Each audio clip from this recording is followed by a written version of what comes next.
how did you structure your college experience so that you could get into vet school?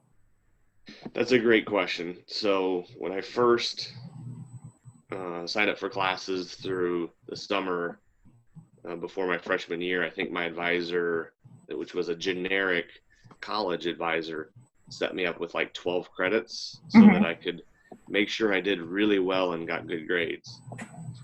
It was about the day of my first set of classes that I realized that if I did that 12 credits only, that would easily add in a whole nother year on the back end. So I came in with college credits and I took summer classes, and I was able to complete my degree in 3 years, knowing that if I didn't get into vet school in my first try, I could do something like fall back on applying to be a human doctor. So I worked at the meats lab, and that was allowed me to get 2 or 3 hours of work in before classes each day usually.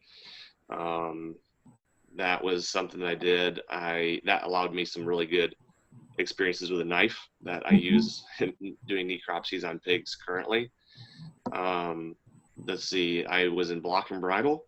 I would strongly encourage to get involved in some extracurriculars, because that leadership experience I'm still applying to my current roles, and the network obviously of relationships with the advisors is something I leverage at a later date.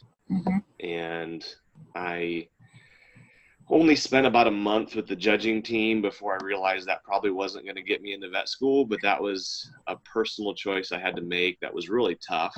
Yeah. Had I been, doing the 4-year track, I can guarantee I would have taken advantage of the judging team opportunity. I think that's something that was a crossroads in my path that I could have went one of two ways, and both had really good potential outcomes.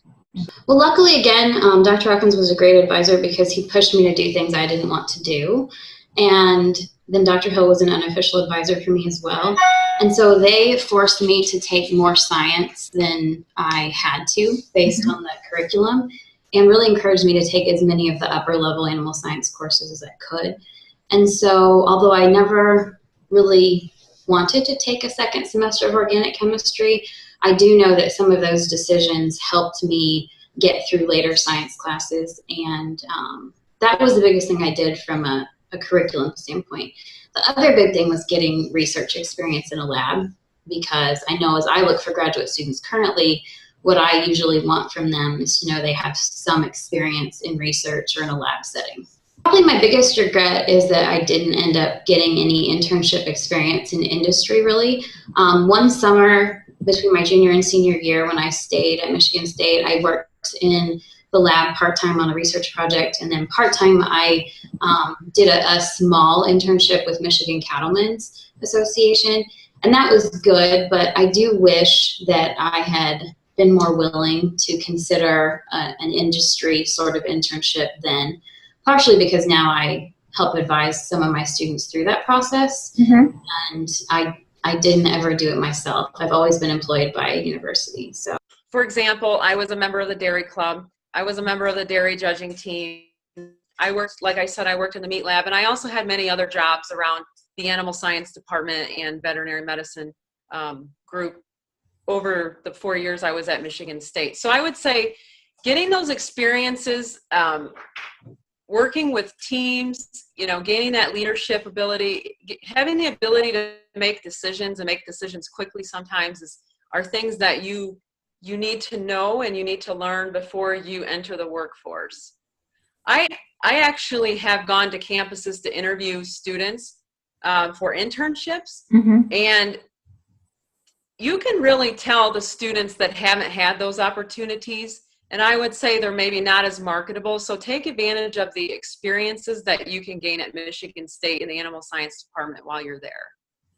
I would say I didn't have any, official internships. I did a lot with, so I worked for the University Beef Barn and got exposed to a lot of different people there. And so I did more projects. So from an AdCom, I worked with some different people in the industry on developing sale catalogs and doing pictures and some different things like that. So exploring that option and getting mentored by some of them. And while I enjoy it, it wasn't something that I wanted to do every day. I still kind of dabble in it every now and then, but it's not my core skill set, and I learned that fairly quickly. But I think just doing that, and then really my job at the beef barn, and then I was on the livestock judging team, getting to network, and that's where I really started to meet a lot of different people in the industry and learn about sales jobs and things like that I hadn't really considered. It was something my dad did. He was a salesman, and I didn't want to be like my dad at that time. And it was never something I wanted to do, and I'm really glad that I did now looking back, but honestly, it just wasn't on the radar.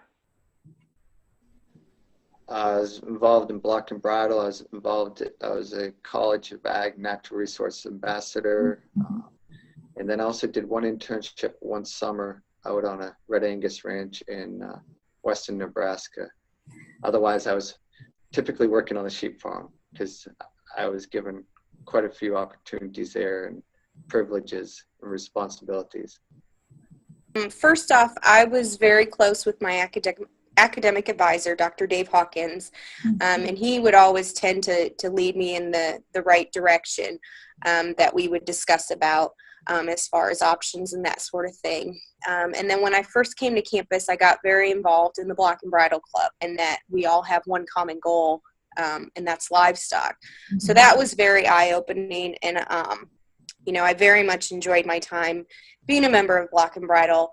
Attended several national conventions, so I was able to meet students from across the country from their respective Block and Bridle chapters. So that was very good. And then the other thing that I would say very heavily influenced kind of more of a career path was my involvement with the livestock judging team in 2006.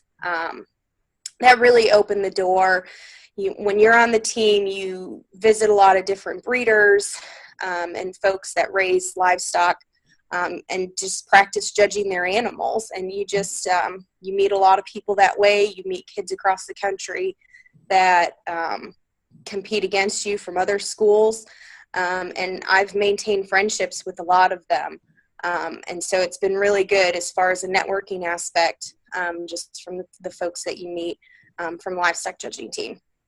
Worked at the purebred beef barn while I was on campus, and so it was almost like an internship in itself, because for one full summer I was there day in and day out doing chores and all the nitty-gritty work that gets done over the summer.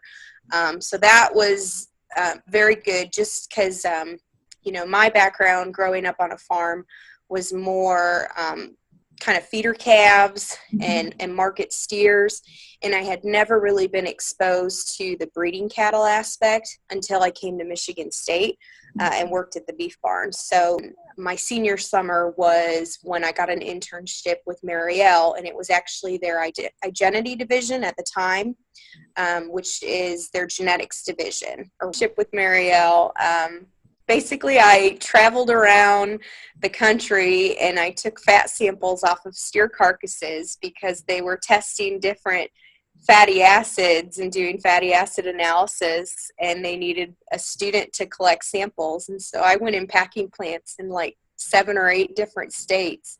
It was a lot of fun. Yeah. And